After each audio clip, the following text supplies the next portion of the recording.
आज बुलढाणा जिल्ह्याच्या या संवाद दौऱ्यावर मातृतीर्थ सिंदखेड राजा या विधानसभेमध्ये मार्गदर्शन करण्यासाठी खऱ्या अर्थाने पक्षप्रमुख या ठिकाणी आपल्याला आलेले आहेत।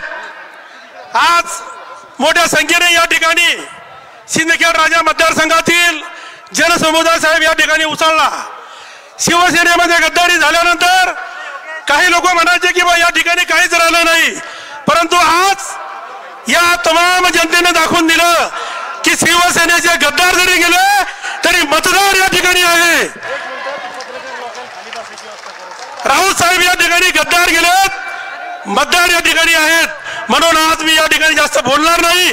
या ठिकाणी खऱ्या अर्थाने आपल्याला लोक ऐकण्यासाठी या ठिकाणी आलेले आहेत। मी या ठिकाणी निमंत्रित करतो सन्माननीय नरूभाई खेडेकर यांना।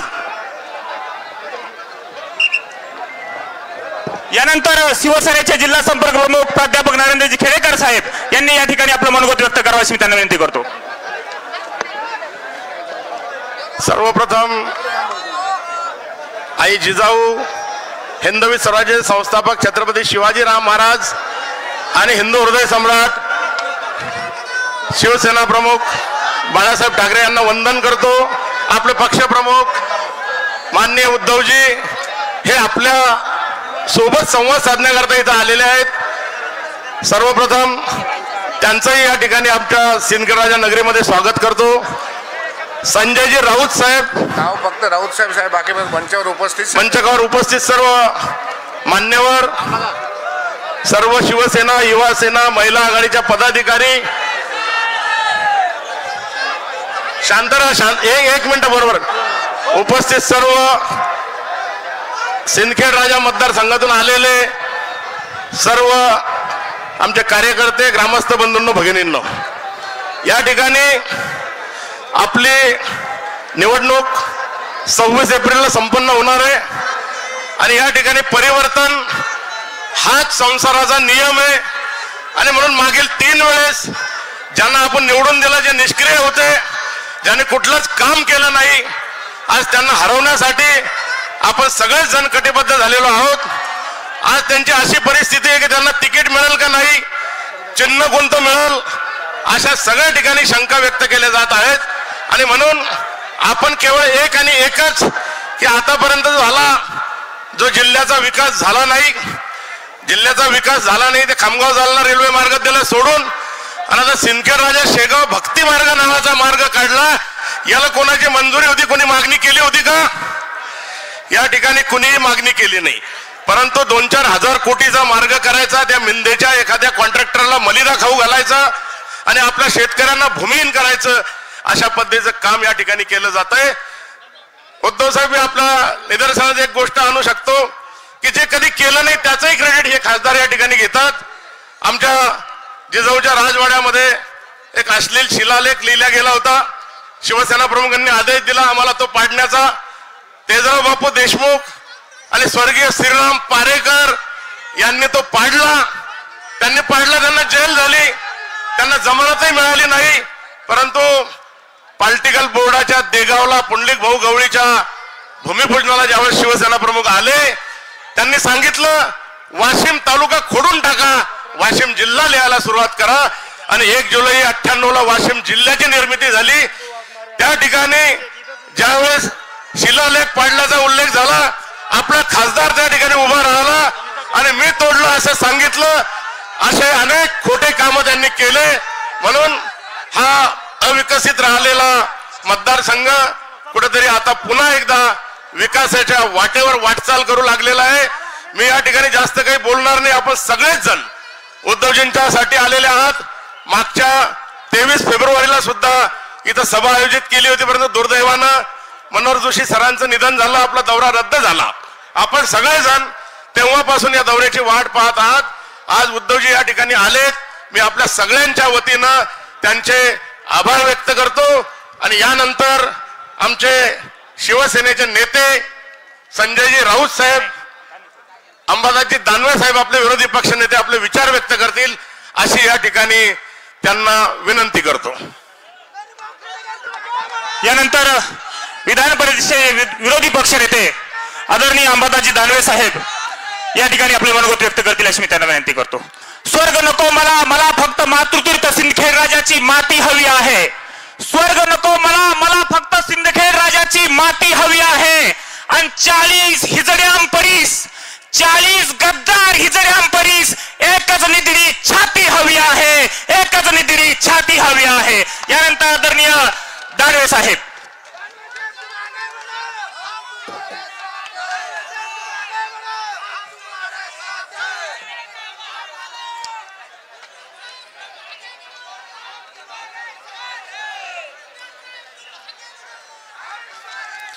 महाराष्ट्राची कुलस्वामिनी आई तुळजाभवानी,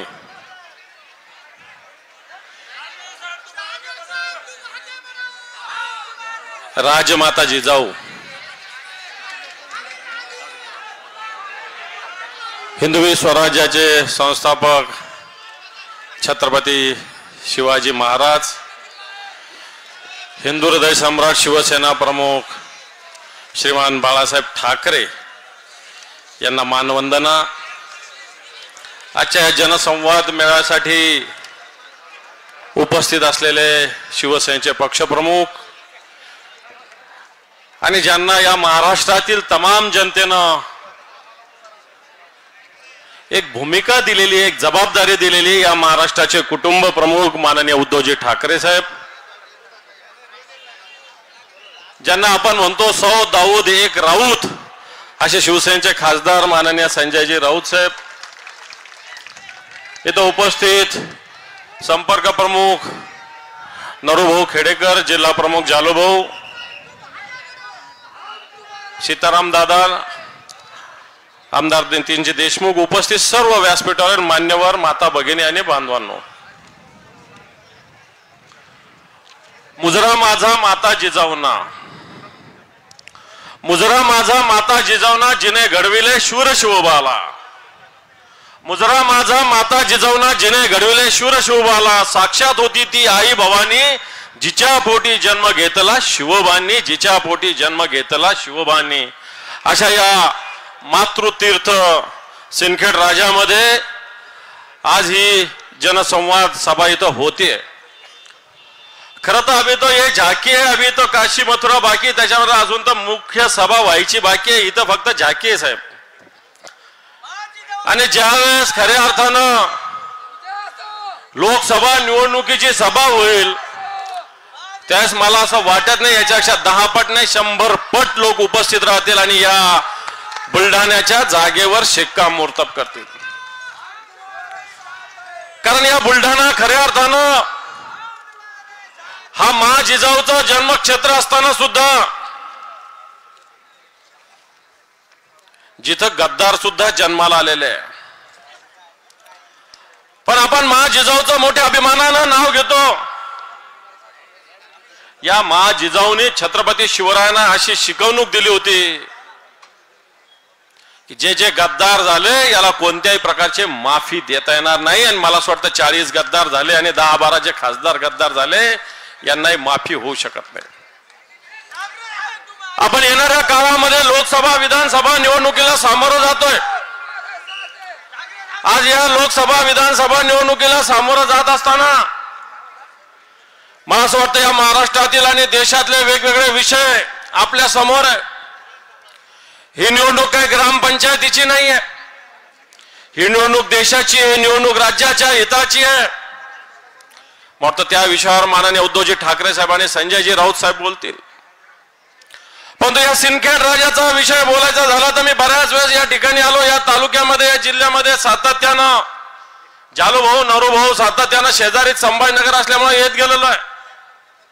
शेतकऱ्याचे प्रश्न असतील, कष्टकऱ्याचे प्रश्न असतील, ही जर सगळी स्थिती बघितली तर आज या भागातील शेतकरी अतिशय मेटाकुटीला आलेला आहे. आज या मतदारसंघाचे सुद्धा अनेक प्रश्न आहेत. आज या भागामध्ये ज्यावेळेस मोठ्या प्रमाणावर वादळ आलं होतं त्यावेळेस नरूभाऊ जालूभाऊ मी आलो होतो. साहेब या ठिकाणी देशातल्या मोठ्या मोठ्या बीज उत्पादक कंपन्या आहेत. या भागामध्ये शेतकऱ्यांचे मोठे मोठे प्लॉट त्यांनी घेतलेले आहेत. या प्लॉटवर शेतकऱ्यांनी प्रलोभनापायी मोठे मोठे शेडनेट उभा केलेले आहेत. शेडनेटला बँका कर्ज देतात, सरकारची योजना आहे, परंतु याला इन्शुरन्स नाही. खरं आहे का खोटं आहे? आणि अनेक जणांचे शेडनेट उचलून हवेत गेले. आणि त्यानंतर या शेडनेटचा जेव्हा प्रश्न निर्माण झाला त्यावेळेस हा आवाज ज्या शेतकऱ्याने दिला होता आम्हाला शिवसेनेला, हा विधिमंडळात मांडला. आणि येणाऱ्या काळामध्ये सरकार याच्याविषयी धोरण जाहीर करतं. शेडनेट सुद्धा इन्शुरन्स मध्ये घेतलं जाणार आहे. परंतु या भागातील अनेक अवकाळीमुळे अनेक जवळपास 149 गावं बाधित आहे. आज आता जालू नरूभाऊनी उल्लेख केला, सिंदखेड राजा, शेवगाव, भक्ती मार्ग. नरूभाऊ, फक्त दलालांसाठी हे काम चालू आहे. इथले जे कोणी सत्ताधारी गद्दार यांचे दलाल याच्यामध्ये काम करतात. या दलालांच्या हितासाठी इथं काम चालू आहे. हा रस्ता फक्त दिखावा आहे. याच्या मागे खऱ्या अर्थानं जे काही आहे ते टक्केवारीचं काम आहे. आज हा सिंदखेड राजा इथला पाटाचे पाणी सावरगाव महामार्ग बऱ्याच वर्षाची मागणी आहे. जालना खामगाव रेल्वे मार्गाची मागणी आहे. मला असं वाटतं या सगळ्या विषयी 3 टर्म आपण असताना याच्याविषयी काय आवाज उठवला हा सुद्धा जनतेच्या मनात प्रश्न आहे. सिंदखेड राजा MIDCचा प्रश्न सुद्धा सातत्यानं आहे. आज या ठिकाणी सिंदखेड राजा शिवनी टाका रोडवरचा तलाव होता, तो पुनर्जीवित झाला पाहिजे, ही सुद्धा मागणी जनतेनं सातत्यानं मांडलेली आहे. आज उद्धवजी ठाकरे साहेब मुख्यमंत्री असताना या मातृतीर्थ विकासाची योजना आखलेली होती. हे मातृतीर्थ विकसित झालं पाहिजे. या महाराष्ट्राला नव्हे तर देशाला प्रेरणा देणारं हे मातृतीर्थ आहे. परंतु हे सरकार 2 वर्षात आल्यानंतर यांचं मातृतीर्थाकडे कोणतंही लक्ष दिलं नाही. म्हणून हे सरकार नेमकं काम कोणासाठी करत? शेतकऱ्यासाठी काम करत नाही. शेतकऱ्याचा विमा इथं मिळालेला नाही. शेतकऱ्याला वादळी वारं आलं, पावसा आला, गारपीट आला, याची अनुदान याची हमी सुद्धा या सरकारला मिळाली नाही. कापसाला भाव मिळत नाही. सोयाबीनची ती स्थिती आहे. मग अशा स्थितीमध्ये मला असं वाटतं येणाऱ्या काळामध्ये हे जे लोक काम करतात, टक्केवारीसाठी दलालीसाठी काम करतात, यांना आपल्याला उखडून फेकून द्यावं लागणार. म्हणून मला असं वाटतं आपल्याला विचार करण्याची वेळ आली. उद्धवजी ठाकरे साहेबांसारखं एक नेतृत्व नुसतं या महाराष्ट्रात नव्हे तर देशातल्या हुकुमशाही विरुद्ध आवाज करणारं नेतृत्व, या शेतकऱ्याची 2 लाख रुपयाची कर्जमाफी करणारं नेतृत्व, या महाराष्ट्राला कोविडच्या काळामध्ये सामर्थ्यानं सामोरं जाणारं नेतृत्व आपल्या समोर आहे. आणि म्हणून मी आपल्याला आवाहन करेल की येणाऱ्या लोकसभा निवडणुकीमध्ये याच नेतृत्वाखाली आपल्याला दिल्लीवर भगवा फडकवायचा. जे कोणी खंडोजी खोपडे, सूर्याजी पिसाळ आपल्यातून गेले, यांना त्यांची अवकात आपल्याला दाखवून द्यायची. म्हणून ती अवकात आपण दाखवून द्या, अशा प्रकारचं आवाहन मी आपल्याला करतो आणि थांबतो. जय हिंद, जय महाराष्ट्र. धन्यवाद दादा. यानंतर शिवसेना नेते सन्माननीय खासदार संजयजी राऊत साहेब यांना अतिशय सन्मानपूर्वक मी या ठिकाणी म्हणतो. जोरदार टाळ्यांच्या गजरामध्ये या ठिकाणी राऊत साहेबांना आपण या ठिकाणी आमंत्रित करूया.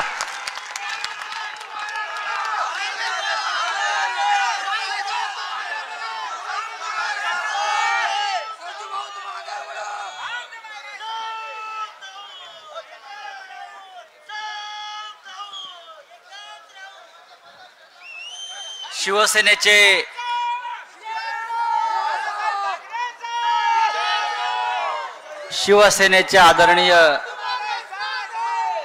पक्षप्रमुख उद्धवजी ठाकरे, व्यासपीठावरील शिवसेनेचे सर्व प्रमुख नेते आणि या मातृतीर्थावर जमलेले सर्व कडवट निष्ठावंत शिवसैनिक बंधूंनो आणि भगिनींनो,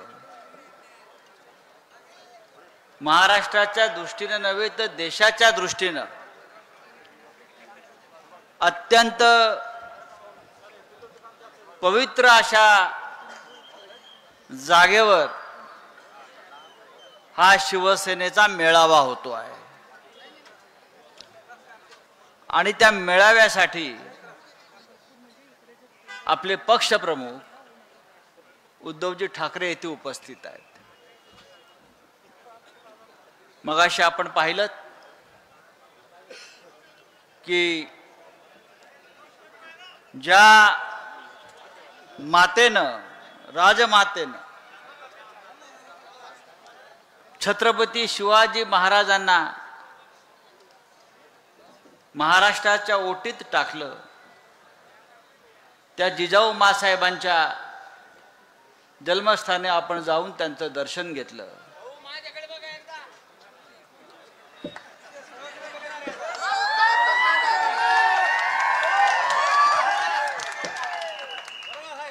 आम्ही तुझ्याकडे बघतो, तू शिवसेनेकडे बघ. अत्यंत ही पवित्र अशी जागा आहे. हा राजवाडा नाही,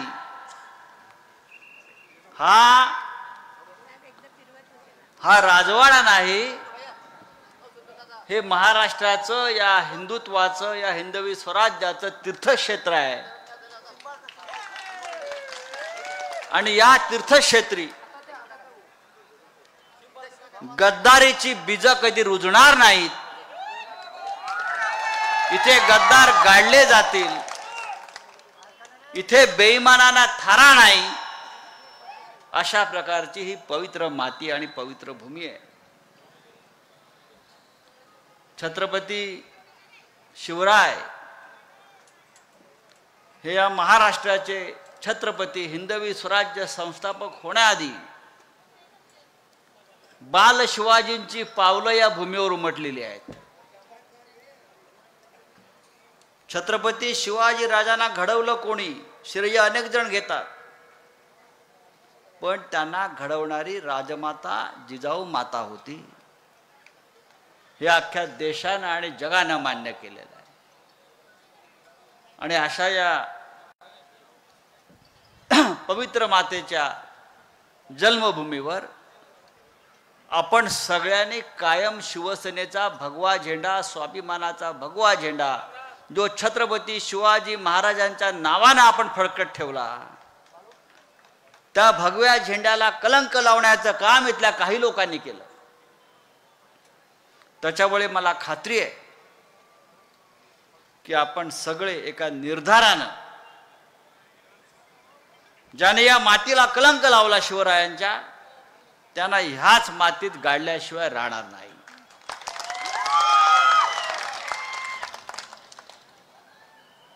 मला आठवतंय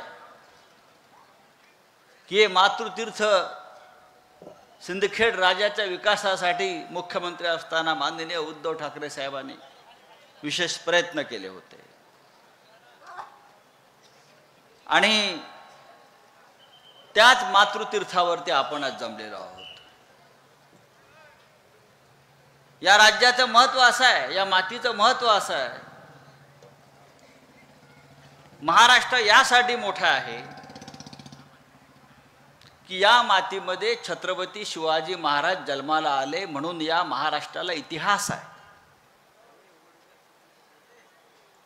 आणि जे महाराष्ट्रावर आज चाल करून येत आहेत ते गुजरातचे राज्यकर्ते, मोदी असतील किंवा शहा असतील. महाराष्ट्रात शिवाजी महाराज जन्माला आले आणि औरंगजेबाचा जन्म गुजरातमध्ये झाला.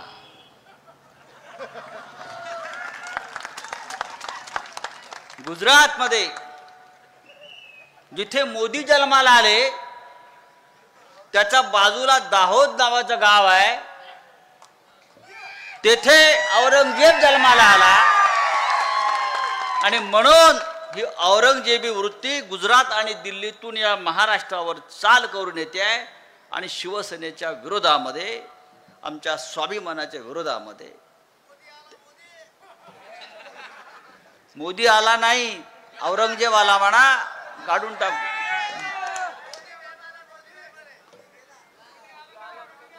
तर अशा मी हा इतिहास सांगण्याचं कारण आहे की या राज्यात शिवाजी महाराज जन्मले आणि बाजूच्या राज्यामध्ये औरंगजेब जन्माला आला. पण जे जे या महाराष्ट्रावर चाल करून आले, ज्याने ज्याने या महाराष्ट्राच्या स्वाभिमानावर, या राज्यातल्या हिंदवी स्वराज्यावर हल्ले करण्याचा प्रयत्न केला, ते औरंगजेब असेल, शाहिस्त खान असेल, अफजल खान असेल, त्या सगळ्यांना याच महाराष्ट्राच्या मातीमध्ये गाडण्याचं काम इतिहासात झालेलं आहे. त्याच्यामुळे आता सुद्धा जर कोणी त्या विचारानं या महाराष्ट्रावर हल्ले करणार असतील तर हा छत्रपती शिवाजी महाराजांचा महाराष्ट्र आहे आणि छत्रपती शिवाजी महाराजांच्या विचारानं स्थापन झालेली शिवसेना, त्या शिवसेनेचे निर्माते बाळासाहेब ठाकरे आहेत आणि ती शिवसेना उद्धव ठाकरे यांच्या नेतृत्वाखाली आपण पुढे घेऊन चाललेलो आहोत. त्याच्यामुळे याद राखा,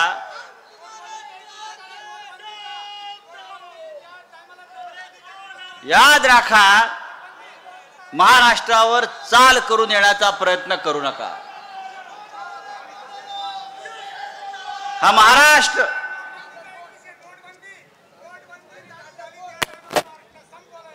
महाराष्ट्र संपवला, महाराष्ट्र संपवण्याचं कारस्थान सुरू आहे. शिवसेनेवर हल्ला केला, शिवसेनेचे 2 तुकडे केले, ते यासाठी केले कारण त्यांना या महाराष्ट्रामध्ये स्वाभिमानी मराठी माणसाला संपवायचं आहे. हा महाराष्ट्र विकायचा आहे, मुंबई विकायची आहे, उद्योगपतींच्या घशात घालायची आहे. हे आपल्याला होऊ द्यायचं नाही. आणि जोपर्यंत शिवसेना आहे तोपर्यंत छत्रपती शिवाजी महाराजांच्या हिंदवी स्वराज्याचं स्वप्न जे आहे ते शिवसेना पुढे घेऊन जाईल. आणि ते हिंदवी स्वराज्याचं स्वप्न तोडण्यासाठी आधी शिवसेना तोडली पाहिजे, मग महाराष्ट्र तोडू, मग मुंबई तोडू. अशा प्रकारचं कारस्थान या दिल्ली आणि गुजरातच्या लोकांनी केलंय आणि आपल्याला त्याला तोंड देऊन, त्यांना संघर्ष करून त्यांना मागे हटवायचं आहे. महाराष्ट्रामध्ये असंख्य प्रश्न आहेत, त्यावर माननीय उद्धवजी बोलतील. पण मी शेवटी इतकंच सांगायला तुम्हाला इथे उभा आहे, आले किती गेले किती संपले भरारा, पण उद्धव ठाकरे तुमच्या नावाचा अजूनही दरारा. म्हणून हे सगळे आपल्या विरुद्ध उभे ठाकले आहेत. पण आपण लढत राहू, संघर्ष करू आणि या महाराष्ट्रातली बेमानी कायमची गाडू. जय हिंद, जय महाराष्ट्र. चला, धन्यवाद राऊत साहेब. यानंतर ज्यांच्या मार्गदर्शनाची आपण अत्यंत आतुरतेने वाट पाहत होतात ते शिवसेना पक्षप्रमुख, ज्यांनी कोरोनाच्या काळामध्ये महाराष्ट्राला अलगद आणि अलवार बाहेर काढलं या महामारीतून, महाराष्ट्राचे कुटुंब प्रमुख, शिवसेनेचे पक्षप्रमुख, माजी खासदार, माजी मुख्यमंत्री सन्माननीय उद्धव साहेब यांना मी अत्यंत आदरपूर्वक या ठिकाणी आमंत्रित करतो की त्यांनी या ठिकाणी आपल्याला मार्गदर्शन करावं. खरं म्हणजे यादवांचे वैभवी साम्राज्य कोठे राहिले, देवगिरीचे फक्त अवशेष मागे राहिले. यादवांचे वैभवी साम्राज्य कोठे राहिले, देवगिरीचे फक्त अवशेष मागे राहिले.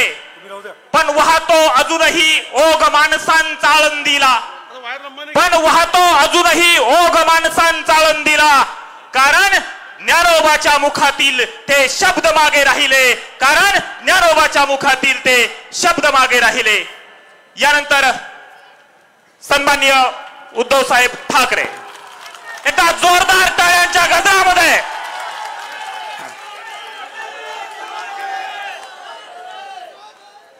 जमलेल्या माझ्या तमाम हिंदू बांधवांनो, भगिनींनो आणि मातांनो,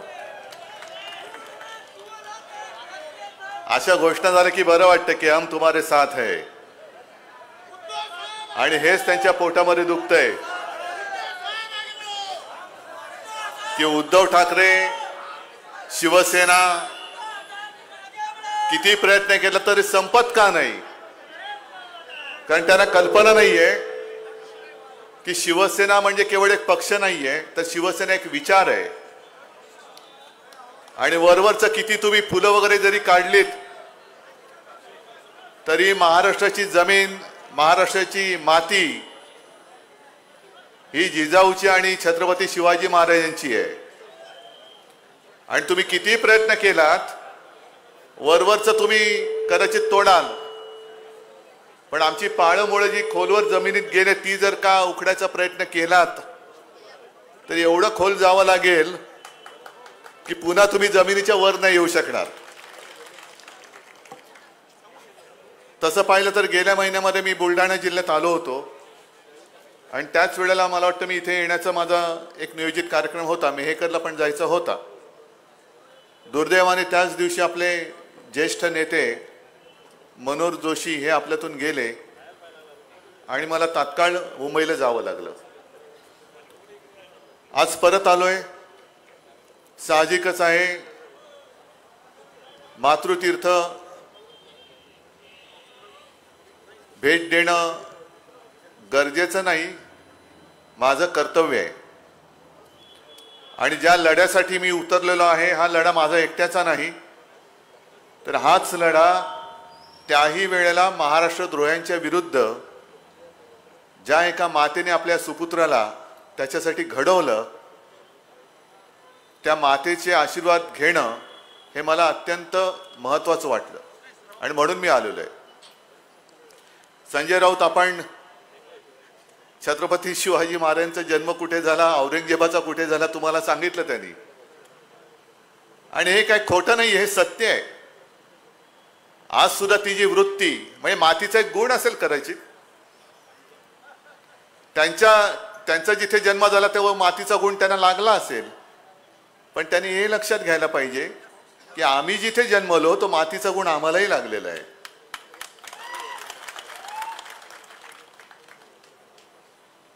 मी मगाशी आलो, जिजाऊ स्मृती तिथे भेट दिली, वंदन केलं आणि ती एक घोषणा आहे, तुमचं आमचं नातं काय काय. अरे नीट द्या ना, तुमचं आमचं नातं. जय जिजाऊ जय शिवराय म्हणजे काय काय नुसतं एवढंच?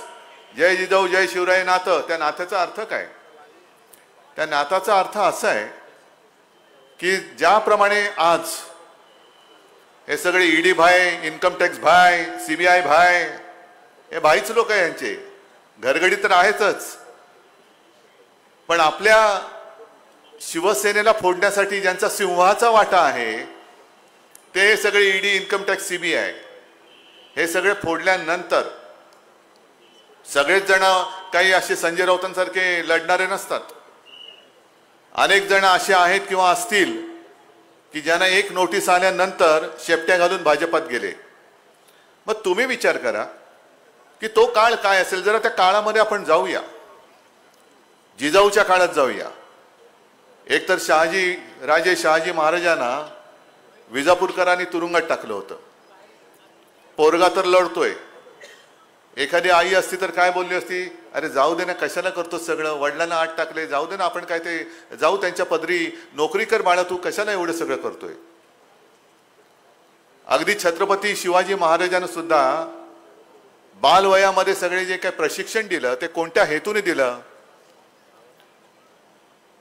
की तू उद्या मोठं होऊन जे इतरांना जमत नाहीये ते तुझ्याकडनं मला अपेक्षित आहे.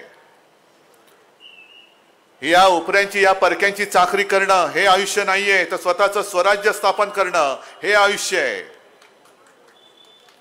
आणि जर समजा, हे जरा खाली ठेव ना, हे माहिती आहे सगळ्यांना, ठेव खाली. जर समजा आपले छत्रपती शिवाजी महाराज सुद्धा मोगलांच्या दरबारी किंवा विजापुराच्या दरबारात एक काहीतरी वतनदार म्हणून नोकरी केली असती, तर आज इतके वर्ष झाल्यानंतर दैवत म्हणून त्यांची आपण पूजा करू शकलो असतो का? आणि मुळामध्ये आपण असतो की नसतो, असतो तर कोण असतो हा विचार करा. जे नातं नातं नातं म्हणतो हे नातं हे आहे की समोर किती बलाढ्य शत्रू असला तरी आपलं स्वत्व जे आहे, स्वाभिमान आहे, धर्माभिमान आहे, देशाभिमान आहे, तो लाचाराप्रमाणे त्यांच्या चरणी वाहून नाही टाकायचा. त्याला दाखवून दिलं पाहिजे की आज तुम्ही जे करता ही औरंगजेबीच वृत्ती आहे. घाबरवून टाकायचं, पक्ष फोडायचे.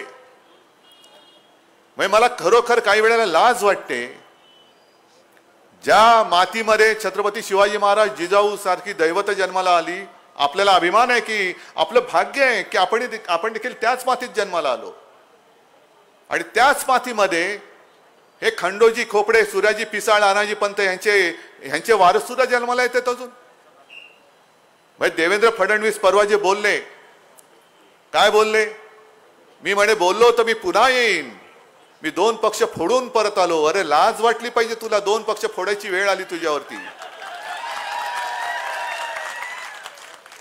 आणि मोदी जे बोलतात मैं अकेला सब पे भारी. अहो मोदीजी असं जर असेल तर उद्धव ठाकरेला संपवायला तुम्हाला कचऱ्याची गाडी का फिरवायला लागते? सगळ्या कोपऱ्या कोपऱ्यात पडलेला कचरा का गोळा करतोय? सगळा कचरा गोळा करतायत आणि उद्धव ठाकरेशी लढतायत. लढा. जर तुम्हाला उद्धव ठाकरेला संपवण्यात यश मिळत असेल तर लढूनच बघा, कारण गाठ ह्या माझ्या मर्द मावळ्यांशी आहे, गाठ यांच्याशी आहे. पण किती लांछनास्पद कामं करायची. आज येताना सहज मी एक बातमी वाचली, इकडे शेतकरी आलेत का रे? किती आहेत? बरं तुमच्या शेतीला खत लागतं का बिन खताचं होतं? खत लागतं. खत अलीकडे खत कधी घेतलंय का तुम्ही? त्या खताच्या पिशवीवर कोणाचा फोटो आहे? आतमध्ये काय शेणखत? कशावरती फोटो छापायचा आहे? म्हणजे एखादं छान असतं सुलभ शौचालय आणि बाहेर यांचा फोटो. काय त्या फोटोचा आणि आतल्या गोष्टीचा संबंध काय? आत गेल्यावर सुलभतेने काय होणार आहे का? तुमचा फोटो बघितला म्हणून सुलभ झालं बाबा, कसं झालं? नाही नाही, इकडे या शौचालयात नका जाऊ, या शौचालयात जा, कारण इकडे यांचा फोटो आहे, सगळं सुलभ होईल. असं नाही होत कधी. पण खताच्या पिशवीवरती मोदींचा फोटो, आतमध्ये शेणखत भरले. आणि आता पंचायत अशी झाले की लाखो करोडो रुपये त्या पिशव्यांवरती मोदींचा फोटो छापण्यामध्ये यांचे वाया गेले. आता लागली आचारसंहिता. आचारसंहितामध्ये धड झाकता येत नाही, धड उघडे टाकता येत नाही यांचा फोटो. मग करायचं काय या खताचं? म्हणजे आज जेव्हा आता झाला हा एप्रिल मे सुरू होईल, खतांची गरज लागेल, मग हे मोदी खत तुम्ही घेणार कसं? पण एका गोष्टीचं मला एक वाटतं की खतावरती मोदींचा फोटो का टाकला? कारण त्यांना असं वाटतं शेवटी औरंगजेबच, आणि औरंगजेबच म्हणालेला होता आपल्या महाराष्ट्रातल्या छत्रपती शिवरायांच्या मावळ्यांबद्दल. कारण छत्रपती शिवाजी महाराजांच्या सेनेत 18 पगड जाती जमातीचे सगळे मराठी माणसं मराठे म्हणायचे त्यांना. कोणी म्हणजे सगळेच होते. आणि औरंगजेब बोलला होता, कारण संभाजी महाराजांनंतर जवळपास 26 वर्ष हे स्वराज्य संपवण्यासाठी औरंगजेब आग्रा सोडून आपल्या राज्यात येऊन बसला, नाही संपवता आलं. लढत लढत शेवटी औरंगजेब मेला. पण अजूनही भगवा तसाच कायम फडकतोय, तसाच फडकतोय. आणि औरंगजेब जे बोलला होता आपल्याबद्दल की हे मराठे तमाम दुनियेत, या पहाडी मुलकात तमाम दुनियेला हे भारी आहेत, कारण मुलूक हा पहाडी मुलूक आहे. या पहाडी मुलकात हे तमाम दुनियेला भारी आहेत, कारण इकडे पराक्रम मुळात शिकवावं लागतच नाही. इकडे तर गवताला भाल्याची पाती फुटतात. ती भाल्याची पाती आता मोदीजी बघा सगळीकडे महाराष्ट्रात गवताला भाल्याची पाती फुटलेत. पण त्याचं पुढचं वाक्य जे त्यांनी सांगितलं, परंतु इथे दोहीचं बीज खडकावर जरी भिरकावलं तरी सुद्धा ते रुजतं, फोफावतं, आणि एवढं फोफावतं की पाहता पाहता तमाम दौलत तबाह करून टाकतं.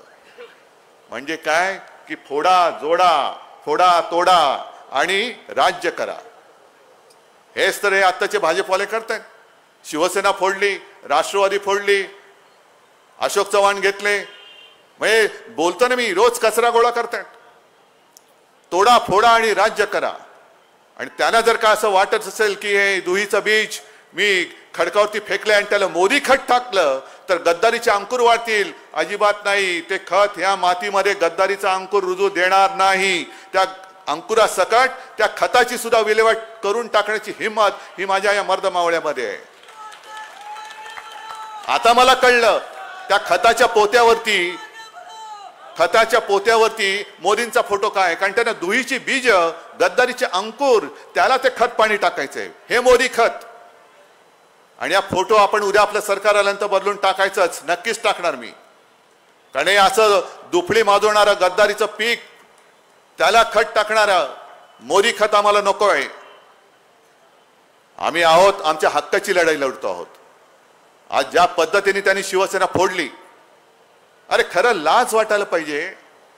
जेव्हा अटल बिहारी वाजपेयी संपूर्ण देशात त्यांच्या मोदीजींच्या विरोधात वातावरण होतं, सगळे सांगत होते मोदी हटाव मोदी हटाव. अगदी सगळे एनडीए मध्ये आत्ताशे काही जे काय उरले सुरले जी काही ठिगळं असतील, मग नितीश कुमार असेल होते की नव्हते तेव्हा कल्पना नाही. चंद्राबाबू गेले, चंद्राबाबूंना विचारा तुम्ही तेव्हा मोदींच्या बाजूने होतात की मोदी हटावच्या बाजूने होतात. एक सुद्धा माणूस मोदींची बाजू घ्यायला तयार नव्हता. तेव्हा फक्त आणि फक्त आपले हिंदू हृदय सम्राट शिवसेना प्रमुख बाळासाहेब ठाकरे यांनी अडवाणीने सांगितलं होतं की मोदी को हटाना मत. म्हणजे जेव्हा तुम्हाला कचऱ्याची टोपली दाखवली जात होती त्यावेळेला जी शिवसेना आणि त्यांची ते शिवसेना प्रमुख आणि त्यांची शिवसेना तुमच्या मागे उभी राहिली, ती शिवसेना तुम्ही संपवायला निघालात. आणि इथला गद्दार त्याला तरी काय करायचं? आपण किती वेळा त्याला खासदार करायचं? किती वेळा करणार?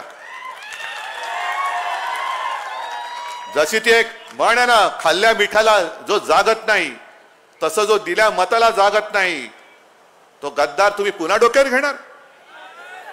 ही गद्दारी केवळ माझ्याशी नाहीये. अरे मी काय नव्हतं दिलं तुला, परत परत परत पहिला आमदार केलं होतं शिवसेना प्रमुखाने, मग तुला खासदार केलं. मग यांचं म्हणतात ना अबकी बार बार बार, तसंच प्रत्येक वेळेला निवडणूक आली की हेच आपलं उभं बुजगावणं. तुम्हाला काय वाटतं? म्हणजे त्या गद्दाराला काय वाटतं?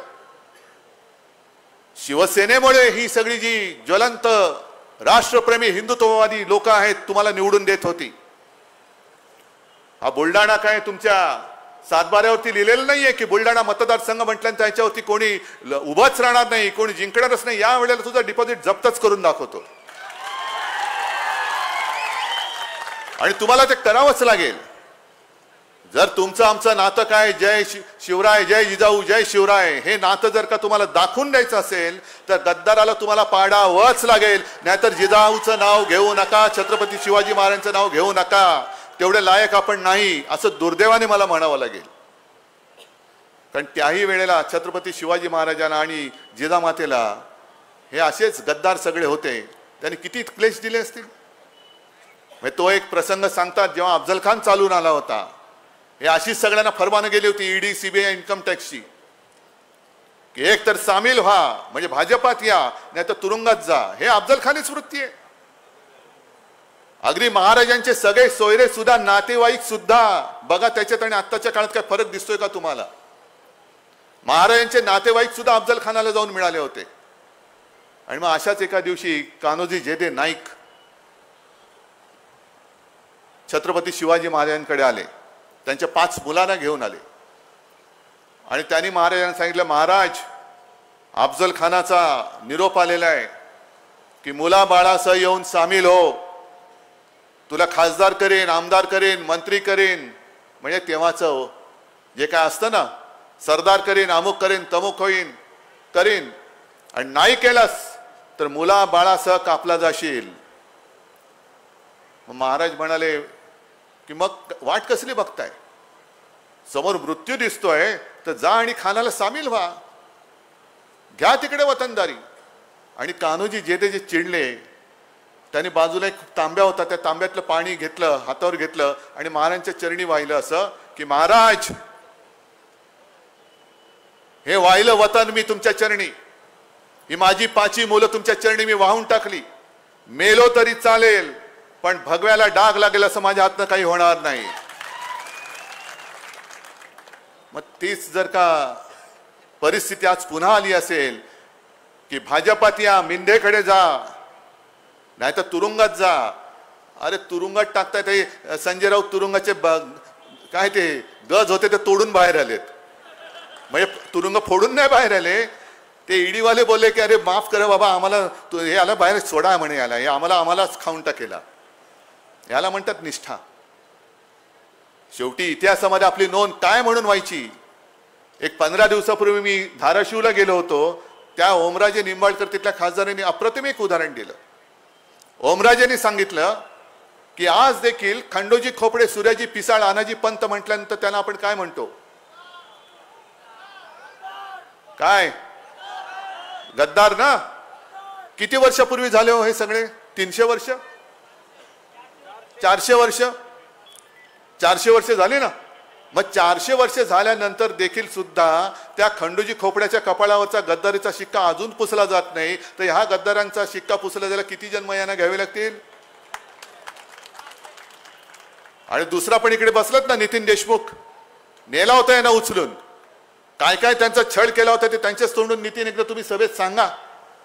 कशी इंजेक्शन दिली होती, कशी म्हणजे जोर जबरदस्तीने घेऊन गेले होते, पण त्यांनी सांगितलं मला मारलं तरी चालेल, नाही तर मी तुम्हाला मारेन, पण मला नेऊन सोडा, मी तुमच्याबरोबर येत नाही, मारेन नाहीतर मरेन. कशासाठी जगायचं? म्हणून शिवसेना प्रमुख जे सांगायचे की अरे 100 दिवस शेळी होऊन जगण्यापेक्षा एकच दिवस वाघाचं जीणं जगा, एकच दिवस. आणि मला खात्री आहे की हा महाराष्ट्राचा जो वाघ आहे, म्हणजे तुम्ही त्या वाघाच्या एका डरकाळीनी, या आता संजय राऊत तुम्ही सांगितलं ना, त्या दाऊदच्या बाजूला जन्माला आलेल्या शेळ्या त्या शेपूट हलवत परत गेल्याशिवाय राहणार नाही. संताप कुठे होतोय? का लढतोय उद्धव ठाकरे? माझं मुख्यमंत्रीपद खेचलं म्हणून नाही, तर आज ज्या पद्धतीने महाराष्ट्र लुटला जातोय, ओरबाडला जातोय, म्हणजे जसं छत्रपती शिवाजी महाराजांनी तेव्हा इंग्रजांची वखार सुरतेमध्ये जाऊन लुटली होती, आज हे सुरतेच्या माध्यमातून सुरतवाले माझा महाराष्ट्र, छत्रपतींचा महाराष्ट्र लुटतात. कोणालाच काही पडलेलं नाहीये, ना मिन्नेला पडले, ना अजित पवारना पडले. आणखीन कोणी जसं म्हटलं आमचे सगळे सोयरे जरा या म्हटलं का जातायत आणि शेपूट हलवत जातायत. अरे शरम वाटली पाहिजे, माझा महाराष्ट्र लुटला जातोय आणि तुम्ही शेळपटासारखे त्यांच्या चरणी जाऊन लोटांगणे घालताय. मी असं कधी आयुष्यात करू शकत नाही, मी नाही करू शकत. माझं गुजरात बद्दल काही द्वेष नाहीये, गुजराती बांधवांबद्दल सुद्धा काही माझं वैर नाहीये. ठीक आहे, तुम्ही आहात तिकडे शतकानुशतक राहतात, तुम्ही मोदींना सांगायला पाहिजे की मोदीजी तुम्ही गुजरात आणि संपूर्ण देशामध्ये एक भिंत उभी करतायत, तुम्ही भेदभाव उत्पन्न करता आहात. महाराष्ट्रामध्ये जे येऊ शकणारे उद्योगधंदे होते हे मोदीजी गुजरातला नेत आहेत. अगदी काल परवाकडे 3 उद्योग जे देशात येत आहेत, सेमीकंडक्टरचे चिप बनवणारे, ज्या माध्यमातून 1,00,000-2 लाख प्रत्यक्ष अप्रत्यक्ष रोजगार निर्माण होणार, त्यातले 2 मोदी घेऊन गेले गुजरात. का महाराष्ट्राने तुमचं काय घोडं मारलंय? काय गुन्हा केलाय? उत्तर प्रदेशमध्ये का नाही नेला? छत्तीसगडमध्ये का नाही नेला? बिहारमध्ये का नाही नेला?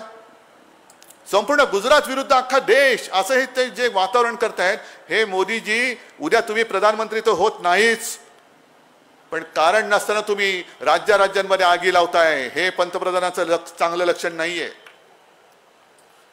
आम्ही काय म्हणतोय की तुम्ही गुजरातला पण समृद्ध करा. आता तुमच्या आशीर्वादाने उद्या आपलं इंडिया आघाडीचं सरकार येणारच आहे, नक्कीच येणार. मग मी काय करू?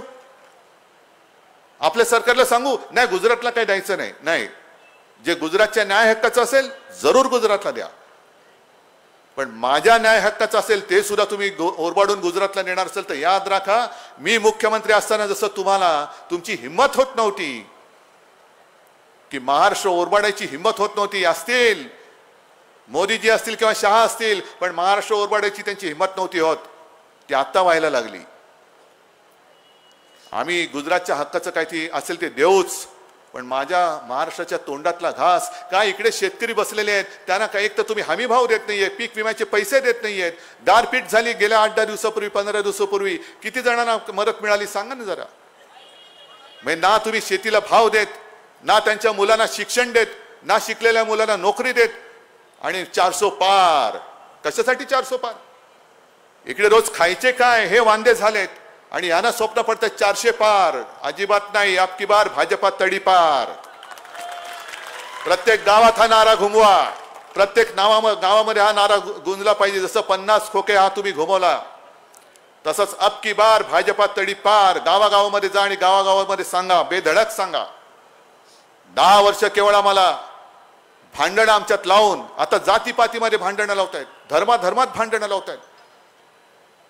हे उद्धव ठाकरेने म्हणे हिंदुत्व सोडलं, उद्धव ठाकरेने म्हणे शिवसेना प्रमुखांचे विचार सोडले. का सोडले? कशासाठी सोडले? सोडलेत मी तर म्हणे माझ्याबरोबर मुसलमान आलेत. मुसलमानांना विचारा ना का आलेत ते. कारण कधीही शिवसेना प्रमुखांनी केवळ कोणी दुसऱ्या धर्माचा आहे म्हणून त्याला मार हे आम्हाला शिकवलेलं नाही. आमचं हिंदुत्व हे राष्ट्रीयत्व आहे, आमचं हिंदुत्व हे राष्ट्रीयत्व आहे.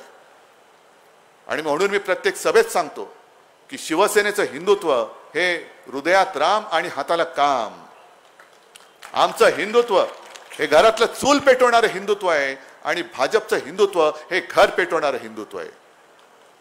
असं घर पेटवणारं हिंदुत्व केवळ हिंदू हिंदू जय श्रीराम म्हणतायत म्हणून त्या एका घोषणेच्या नादामध्ये तुम्ही आपलं आयुष्य यांना देऊन टाकणार परत. आजच ती वेळ आहे. उद्या जर का आपण चुकलो तर आपल्या देशात जसं रशियामध्ये हुकुमशाही आले, थोडंसं तुम्हाला वेगळं सांगतो कारण तुम्हाला कदाचित कळलं असेल नसेल, रशियामध्ये पुतीन नावाचे अध्यक्ष आहेत, माहिती आहे तुम्हाला? 87% त्यांना मतं मिळाली. 87%. तुम्ही म्हणाल खूप लोकप्रिय दिसतोय हा. लोकप्रिय नाहीये. त्यांनी त्याचे सगळे विरोधक मारून टाकलेत. समोर लढायलाच कोणी ठेवलेलं नाहीये. एक तर तुरुंगात टाकलेत, बाकीचे देशाच्या बाहेर तडीपार केलेत आणि काही जणांचा संशयास्पद मृत्यू झालेला आहे.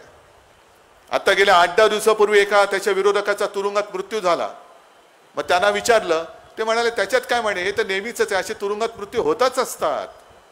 मग असं तुरुंगात सडत राहून मरायचंय की एकदाच ह्यांना काहीतरी गाडायचंय हे तुम्ही ठरवायचंय.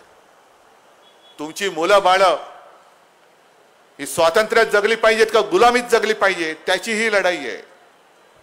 आणि ज्याप्रमाणे मी कोरोनामध्ये जे सांगत होतो, तळमळून सांगत होतो, कळवळून सांगत होतो की बाबांनो मास्क घाला, घराबाहेर पडू नका कारण कोरोनाचं संकट आहे, आज त्याच तळमळीने सांगतोय की या वेळेला चूक करू नका, गद्दाराला मत देऊ नका कारण हुकुमशाहीचं संकट आहे. आणि मला खात्री आहे की जसं तुम्ही कोरोना काळामध्ये माझं ऐकलं, मला तुमचा कुटुंबातला एक भाऊ, मुलगा काय असेल ते हे मानलं, कुटुंब प्रमुख मानलं, म्हणून आपण महाराष्ट्र वाचवू शकलो. तसंच याही वेळेला तुम्हाला मी हात जोडून विनंती करतोय की किती भूलतापा मारल्या तरी भाडोत्री जनता पक्षाच्या नादी लागू नका. भाडोत्री जनता पक्ष आहे. हुकुमशाहीला आजच गाडून टाका आणि जिजाऊची शपथ घेऊन जिथे जिथे तुमचं काही ओळखी पाळखीची लोक असतील त्यांना सांगा या वेळेला अबकी बार, अरे जरा जोरात बोला, अबकी बार, अबकी बार. जय हिंद, जय महाराष्ट्र. धन्यवाद साहेब.